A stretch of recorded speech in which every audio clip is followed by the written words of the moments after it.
So how do you be happy and successful? And what does the research say? What you have to do to achieve those things in your life? We're constantly told that if we want to be successful, we have to hustle hard. We have to fill our to-do lists with all of these things we want to accomplish. And a lot of people get this backwards. They think if you pursue success, you're going to be happy. In fact, a lot of the research shows if you pursue happiness, you can become more successful. So what does science, what does the research say on how to be successful? Now, the first big thing is that we're told that multitasking is going to make us get a lot more things done than normal. Like we need to do all of the things at once.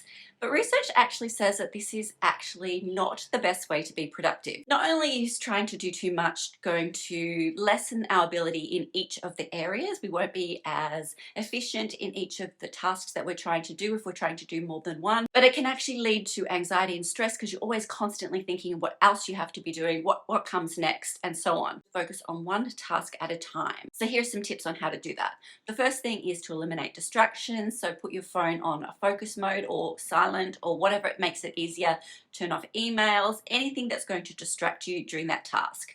Now, a lot of us aren't able to focus for long periods of time, so I like to set a timer. My favorite time to put on the timer is 22 minutes and 22 seconds. I just like the repeating numbers. Plus, it's a good amount of time that I can really focus on a task and really concentrate on what I'm doing in that moment. But just because you're doing one task at a time, single tasking, if you will, doesn't mean you can't have a lot of things that you want to achieve. It just means you're only focusing on one at a time. That way you can put all of your energy and all of your focus onto that one thing. And because you're being in the present moment as well, research has actually shown that that actually makes you a little bit more happier. You have a little bit more enjoyment about the task that you're doing. Point number 2.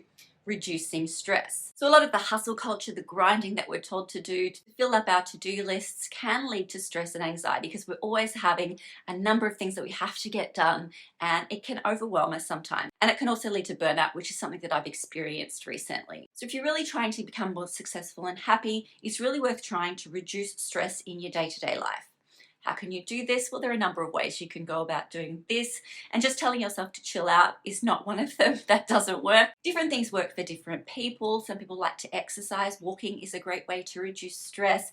Just doing some self-care, a bath, listening to soft music, doing yoga, all of those soft practices can help. But one of the easiest ways that you can reduce stress quickly is through breathing. Now, deep breathing is really good at calming yourself really quickly.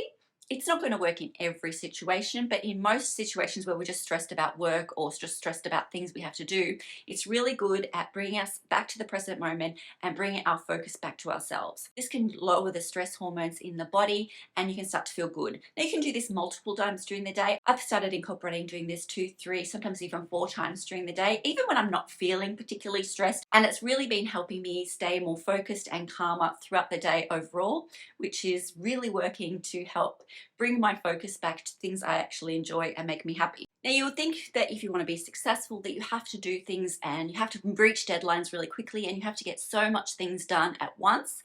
But actually having downtime, having times where you're not doing work, when you're just relaxing, when you're just with yourself, is actually going to improve those times when you do have to work hard. This is because during those downtimes is when creativity can shine. And that can help you be more successful because you'll come up with ideas and solutions that you might not have thought when you're just doing things really busily. Now, you could be doing a mundane task like washing the dishes or something, or you could go on a walk but without listening to music or a podcast, just with your thoughts. Having those downtime moments can help bring out your creativity. The next one is practicing positive self-talk over negative self-talk. We are so used to talking negatively about ourselves, like, oh, if we fail at something, that we're no good at it, why did we try it at all? But that's actually not going to help you succeed in life. You become fearful of trying new things, you become less confident in your abilities. So you need to start thinking and consciously putting into practice talking positively about yourself and your accomplishments. Now, you can do this a number of different ways. Some people like saying affirmations. Some people just like talking to themselves in a mirror. A lot of people like journaling, which I'll talk about in a second, because that's going to help you going forward, not only to be happier about yourself and your accomplishments, but you're going to be able to try new things because you'll be more likely to want to push yourself and try new things. So So I talked about journaling before because writing is a great way to counter any sort of negative self-talk you have about yourself. You can write down the statement and go, well, is this actually true? And then you can counter it with some positive self-talk. So it's a really good practice to start. And of course, writing down your emotions is a great way to regulate them if you have extreme emotions. So as a writer, I know a lot about this. I often like to write in, sometimes online, sometimes in a journal, about how I'm feeling about a particular situation that's going on in my life, and I find it helps immensely for me to decide what I'm going to do and what I'm going to do going forward, rather than just getting stuck into that negative thought pattern that seems to cycle around your head and you can't seem to get past it. So writing down is a great way of not only eliminating negative self-talk, because you can then counter that with some positive self-talk, but also a way to manage your emotions. And the last thing that's been shown by research that's going to help you become more happy and more confident in life and more successful overall is being kind to others, becoming part of a community, not closing yourself and isolating yourself from everybody, but actually having people around you that support you and you support them as well. It's a two-way street. So I see a lot of advice where you have to focus on yourself and shut yourself away, and to accomplish your goals, you only have to focus on yourself and forget everybody else.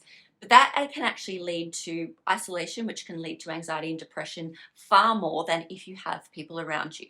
So it's really important to have a support network and you be supportive to others as well. The research shows that when you have a community of people around you, you're going to feel less stressed, you're going to feel more positive about life overall, and that's going to help you make better decisions going forward. Plus, just hanging around positive, like-minded friends or just people that have the same interests as you can really help boost your mood, and that leads to less stress, less anxiety, and more confidence overall. And being interested in other people and what they're doing is going to draw them more to you, and you can help inspire them and they'll help inspire you. So it works wonderfully together to help everyone, to help lift everyone becoming more happier and confident overall. So that's basically what the research says. It says start living in the present moment and focus on one task at a time. Don't try and do everything at once. Just try and be calm, focus on the task at hand, and live in the present moment. The next thing is to find ways to reduce stress.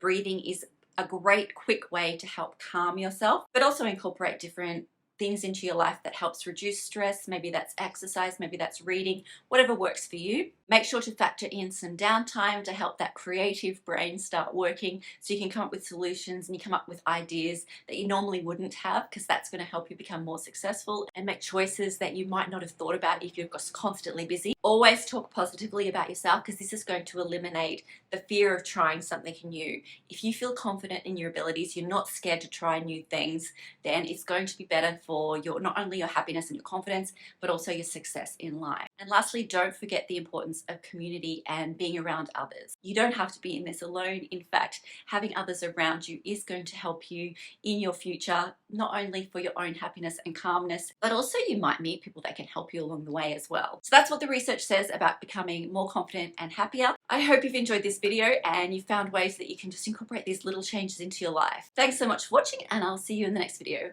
Bye.